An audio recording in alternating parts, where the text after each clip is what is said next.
En nuestro segundo capítulo de la historia hablada del Ecuador, les vamos a presentar la conquista. Los pueblos de nuestro país primigenio tuvieron dos conquistas una tras de otra. La primera, la conquista de los incas, que se inicia en el año de 1480 y bien podríamos decir que concluye en el año de 1533. Y a renglón seguido tenemos la conquista de los españoles. Esta conquista que dará paso a otro tipo de vida en nuestro país, pero aquí hay que recalcar lo siguiente: la conquista de los incas, muchas pérdidas de vidas humanas, pero respetaron nuestros valores culturales. La conquista de los españoles, pocas pérdidas en vidas humanas, pero lamentablemente destrozaron nuestra identidad cultural, imponiéndonos una religión, imponiéndonos un monarca que no es el nuestro. Pero veamos a continuación. En el año de 1480 después de Cristo pasó lo que se temía. Un pueblo militar por excelencia, procedente del sur, llegaba a nuestro territorio por la actual provincia de Loja. Los incas constituyeron en América el más importante, perfecto y desarrollado pueblo de aquellos días. Su espíritu de grandeza y poder para conquistar a gran parte de pueblos de Sudamérica y organizar el imperio del Tahuantinsuyo, llamado también Imperio del Sol, llevaron a que los incas sean realmente un pueblo de lo más importante de aquellos días. Fíjese en lo que es conformar el Tahuantinsuyo, palabra que significa por los cuatro costados: Collasuyo, Antisuyo, Chinchasuyo y Cuntisuyo, extendiéndose desde el río Angasmayo en Colombia hasta el río Maule en Chile y Mendoza en Argentina. La leyenda creada por los incas en relación a su origen es muy conocida. El dios Sol, al que los llamaban Inti, cansado de la barbarie en que vivían los pueblos peruanos, creó en la isla sagrada del Sol, ubicada en el lago Titicaca, a dos hermanos, macho y hembra, Manco Cápac y Mama Oglio, hermanos y esposos, a los cuales les entregó un bastón de oro, indicándole que debían salir y recorrer las tierras en las cuales debían tratar de enterrar este bastón, y que en el lugar en donde se introduzca este bastón de oro debían construir la ciudad principal. Manco Cápac debía enseñar a los hombres las ciencias, el arte, la agricultura y la verdadera religión al sol, mientras que Mama Oglio debía enseñar a las guardias, a las mujeres, las labores consideradas femeninas como hilar, cocinar y cuidar la prole. Pero, ¿en dónde se introdujo este bastón de oro? Nada menos que al pie del cerro Guanacaue. ¿En dónde estuvo este sitio? En la actual ciudad del Cusco, ciudad a la que por algo se le llama el ombligo o el corazón del mundo. El Cusco fue la capital del pueblo de los incas. Históricamente, los incas no tienen su origen claramente establecido. Lo más cierto es que en el siglo XII después de Cristo, un grupo de ayllus conquistadores de origen coya y de lengua aymara dominaron por la fuerza a los pueblos débiles existentes en la región que no estaban unidos entre sí. En la región del Cusco se hablaba la lengua quichua o runa símila, que quizá también hablaban los incas. Una vez unidas las dos lenguas, pasaron a convertirse en el lenguaje oficial del Incario. Los emperadores incas más valiosos que se sucedieron en el mando fueron Manco Cápac, que fue el primero, Tupac Yupanqui, 10º inca y gran continuador de la obra de su imperio, realizando conquistas que lo llevaron a extenderse hasta el actual Ecuador. El incario fue un gobierno teocrático de origen divino y manejado a través de su hijo, el Inca, que es la última y suprema palabra. Es un estado absolutista y vertical, en el cual la costumbre es ley y tiene tanto peso que casi ningún gobernante se sale de ella. Organización económica. Los incas tuvieron una economía colectiva en la que no existía la propiedad privada, pero en las últimas etapas del incario apareció cuando el Inca entregó en propiedad tierras a los nobles para su uso y producción particular. La agricultura fue la base de su economía. El medio fundamental de producción es la tierra, la misma que se encuentra dividida en 3 porciones. Primero, tierras del dios Sol, cuyos productos obtenidos se guardan en grandes trojes o bodegas para ser repartidos entre el pueblo en caso de hambruna o escasez de alimentos. 2. La segunda parte de la tierra estaba destinada para el Inca, para el emperador Inca, su familia, sacerdote y vírgenes del sol. La tercera parte era entregada al pueblo. Cuando un hombre Inca llegaba a los 18 años de edad, le entregaban un tupo para que trabaje. Había llegado a su mayoría, tiene que trabajar. Pero si 1 año o 2 años después se casa, le aumentan el tupo, porque ya tiene 2 bocas que mantener. Es decir, se van dando una especie de subsidio por su mujer, por sus hijos, etc. Por este singular reparto de tierra, se ha llegado a decir de que los incas fueron los primeros socialistas de la historia. El arte. El arte incásico es eminentemente utilitario, práctico por excelencia. En ellos, la técnica es magnífica, pero se prefiere lo útil a lo hermoso. De allí que el arte inca es a veces inferior en estética al de otros pueblos, pero no porque no pudieron hacerlo, sino porque así era la manera de pensar en el incario. Pero los incas tienen un mérito. Cuando llegan a nuestro país y nos conquistan, no destruyen nuestra cultura, la hacen suya y conservan todo lo que durante 11.480 años habíamos tenido nosotros.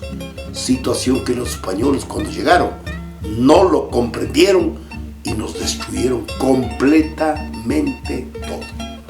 En la parte social tienen un aspecto muy especial que dice: el pueblo practicará la monogamia a través de un solo matrimonio, pero el gobernante, por asuntos de Estado, se le podrá permitir hasta 3 matrimonios y cualquier número de concubinas o amantes.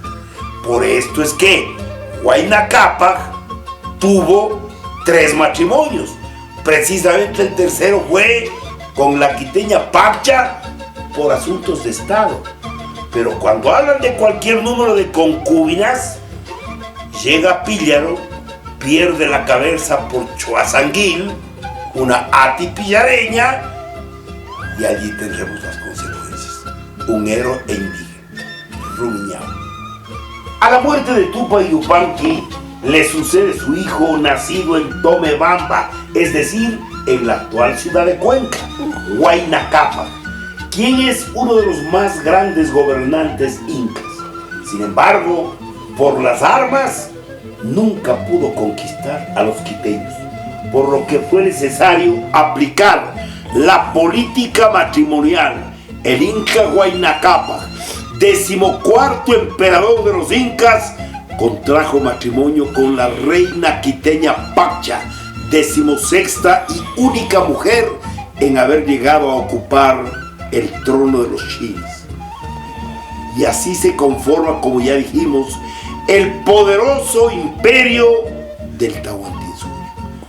Del matrimonio señalado anteriormente nació Atahualpa, llamado a convertirse en el gran conductor de este pueblo. Se preparó en las dos escuelas, en la quiteña en lo referente a la cultura y en la inca en el gran poderío militar.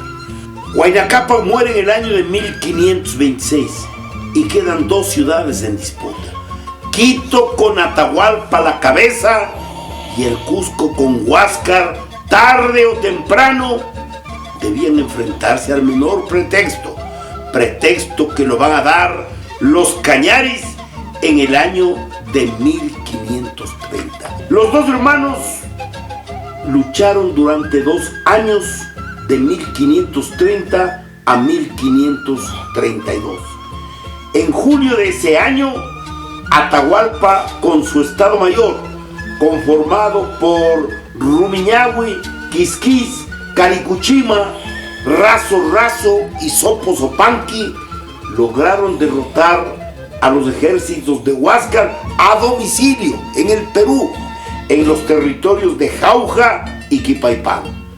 Huáscar fue hecho prisionero y victimado poco tiempo después. El quiteño Atahualpa fue el gran gobernante del imperio del Tahuantinsuyo. Yo diría, el primero y único gobernante del Tahuantinsuyo. El único que ciñó en su frente triunfadora la mascaipacha, que es una esmeralda, símbolo de poder de los quiteños, sujeta con una borla o cintillo rojo, símbolo de poder de los incas. Es por esto que, luego de este triunfo, yo sí hablo claramente de un Tahuantinsuyo, pero de un Tahuantinsuyo quiteño, que a veces no lo sabemos reconocer. El 25 de septiembre de 1513 es el punto de partida de la conquista de América del Sur, cuando Vasco Núñez de Balboa descubre el Océano Pacífico.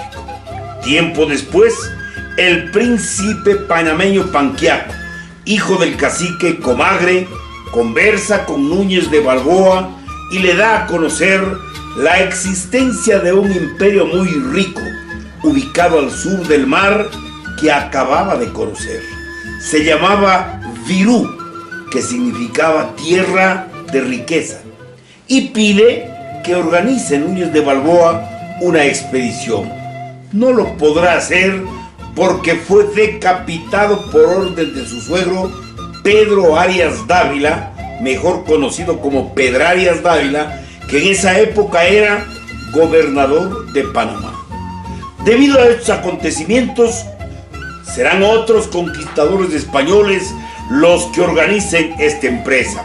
Ellos fueron Francisco Pizarro y Diego de Almagro, que tendrán a cargo la conducción militar, y el vicario de Panamá, Hernando de Luque, que será el socio capitalista. Un primer viaje se realizó en 1524, que resultó un fracaso completo, pues solo lograron llegar hasta los manglares de las costas colombianas. Una segunda expedición salió de Panamá en el mes de enero de 1526. Como piloto de la nave venía el experimentado marino español Bartolomé Ruiz. Al llegar al río San Juan en Colombia, Francisco Pizarro decide que Almagro retorne a Panamá en busca de ayuda y que Bartolomé Ruiz siga al sur, lo que permitió que se convierta en el primer español en llegar a las costas de Atacames. Aquí obtiene muchas riquezas.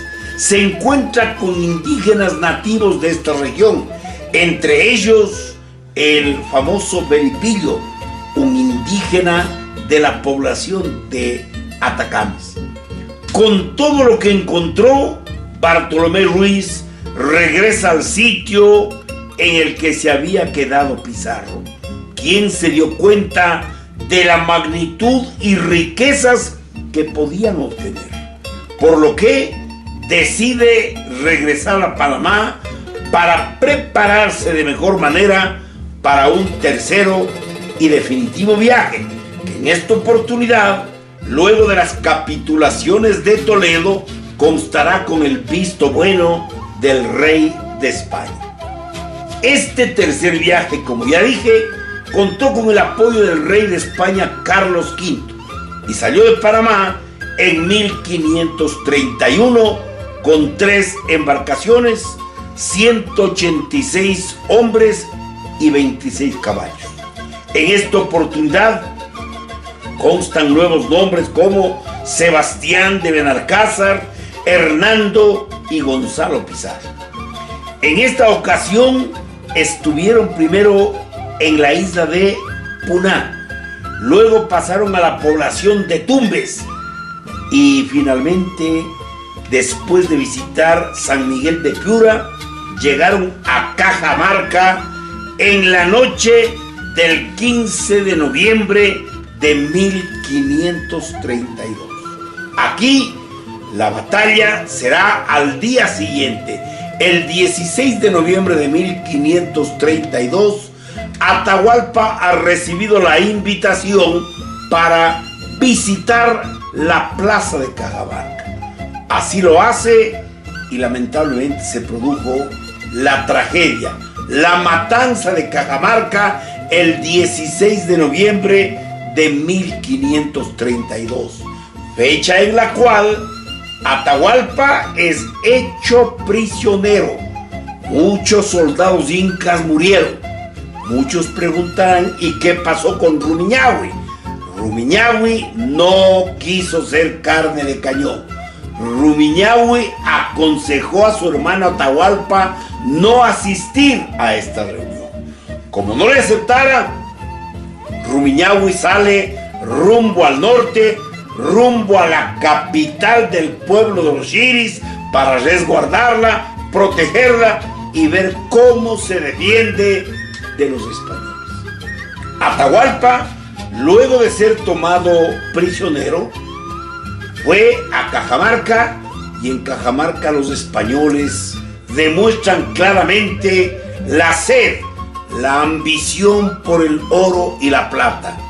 Atahualpa, hombre inteligente, les dice: ¿quieren riquezas? Les doy, a cambio de mi libertad. 2 cuartos llenos de oro y plata será para ustedes si me ponen libre. Los españoles le dicen: bueno, ¿y cómo así esta situación? ¿En qué tiempo? 2 viajes de mi madre Luna, dice Atahualpa. Los españoles dicen: engaño. 2 viajes de mi madre Luna son 2 meses. Esto nosotros no podríamos reunir ni en 50 años. Pero poco a poco va llegando el oro, va llegando la plata.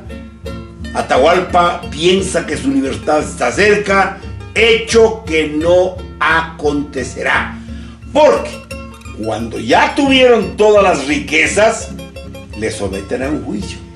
Un juicio en el cual Atahualpa fue declarado culpable y condenado a morir en la hoguera. Situación que para los incas era tremendo. Atahualpa dice: acepto la muerte, pero no que me quemen vivo. El fraile Vicente Valverde le dice: encantado, siempre y cuando aceptes recibir el bautismo católico. Acepta. Juan Atahualpa, el cura Valverde le bautiza. Francisco Pizarro es el padrino. Pero en vez del festejo por esta ceremonia, Atahualpa fue llevado a la muerte. Este hecho acontecía el 29 de agosto de 1533. Cuando muere Atahualpa, en Quito se escucha una frase que se ha hecho célebre: Chaupi Punchapi Tutayapi, que significa anocheció en la mitad del día. Así terminaba la vida del último Shiri de los quiteños. Otros dicen del primer gobernante que tuvo y único el gran imperio del Tahuantinsuyo.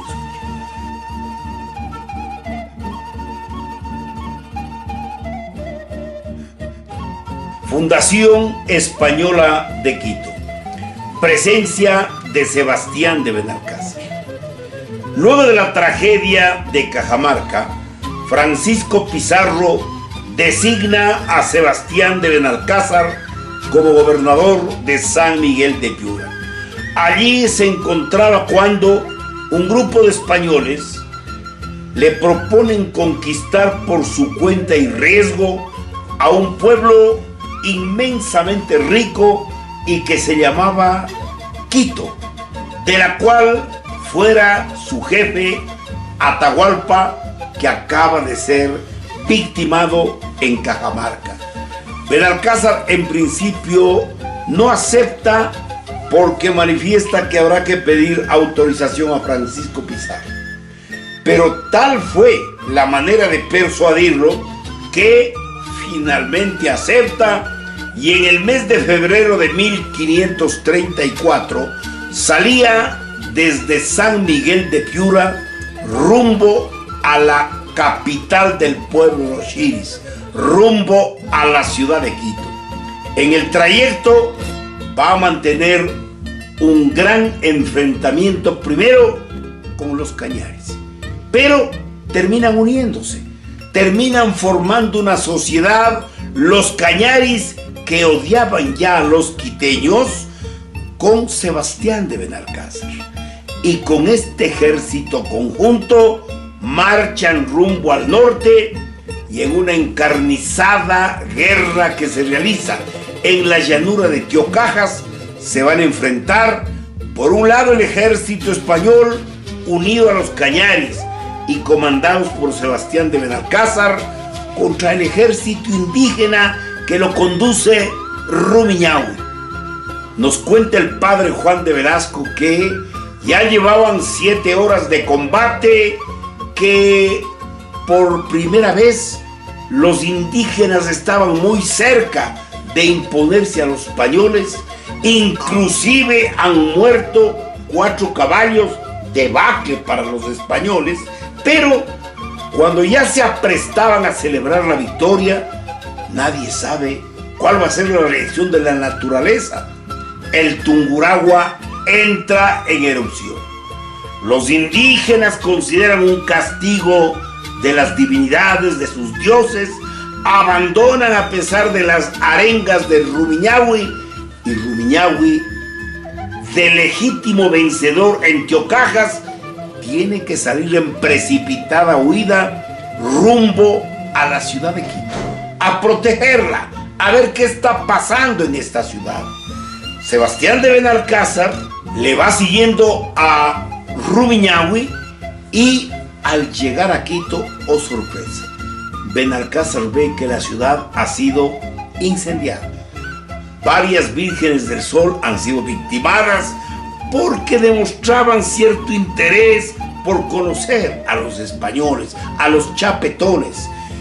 Los templos fueron arrasados, y todo hace pensar de que Rumiñahui, en compañía de Hualpa, su lugarteniente, fueron a ocultar los tesoros de Quito, según la mayoría de cronistas, en los Llanganates.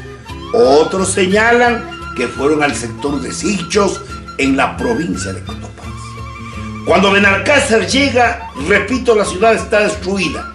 Benalcázar, desolado, avanza hasta la población de Jatuntaqui, en donde recibe un llamado de que Diego de Almagro está en Quito y que requiere la presencia inmediata de Benalcázar. A marchas forzadas, Benalcázar llega a Quito, mantiene una reunión con Almagro. En principio hay posibilidad de un castigo para Benalcázar por no haber comunicado esto a Francisco Pizarro, pero luego hay una amenaza. El conquistador español Pedro de Alvarado, que había salido desde Guatemala, ha llegado a Jamacuaque en las costas de Manabí, luego asciende a los Andes y llega a la población de Quizapincha y está por llegar a la actual ciudad de Riobamba. Deben precipitadamente salir de Quito para ver qué pasa en el sector actual de la ciudad de Riobamba. Almagro y Benalcázar llegan a orillas de la laguna de Colta y viendo que el peligro y la llegada de Alvarado era inminente, deciden realizar precipitadamente el 15 de agosto de 1534 la fundación de la ciudad de Santiago de Quito. ¿Por qué Santiago? En homenaje a Santiago de Compostela, a Santiago el apóstol mayor de la religión católica. No solamente que fundan esta ciudad, sino que dan vida al primer templo católico en nuestro país, la iglesia de Valvanera. 2 días después llegaba Pedro de Alvarado, cansado, con ganas y sed únicamente de oro, de riquezas, y al ver de que ya está otro grupo de españoles en Colta, todo hace suponer un enfrentamiento armado, enfrentamiento que ventajosamente para ellos no se dio. Hay un arreglo. Indemnizan a Almagro y Benalcázar a Pedro de Alvarado, manifestando que los soldados que quieran quedarse, se queden, y los que no, puedan regresar a Guatemala. ¿Por qué Benalcázar no podía fundar una ciudad? No tenía el título de adelantado. Por esto la ciudad de Santiago de Quito, a orillas de la laguna de Colta, fue fundada por Diego de Almagro. Pero ya con la presencia de más soldados provenientes del sector de Alvarado, la población resulta estrecha. Hay que realizar un trasiego, un traslado a un lugar más amplio, y este se realiza pues el 28 de agosto del mismo año, 1534, al sector de Sicalpa. En este sitio, Diego de Almagro, que no es otra fundación, ojo, es trasiego, traslado. Aquí Almagro confiere a Benalcázar el título de adelantado y decide Almagro regresar al Perú a dar esta noticia a Francisco Pizarro y que Sebastián de Benalcázar siga al norte hasta llegar a la antigua capital del pueblo de los Chires. Así se hizo. Benalcázar sigue rumbo al norte y a Quito llega el domingo 6 de diciembre de 1534 a las 2:30 de la tarde.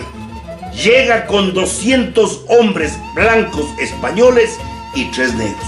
¿A qué sitio? Por favor, una vez más me ratifico, a la Plaza Grande. Aquí deciden por crear 2 sitios. Una plaza grande para las concentraciones y en el extremo norte una iglesia para dar fe y testimonio de que Cristo está presente.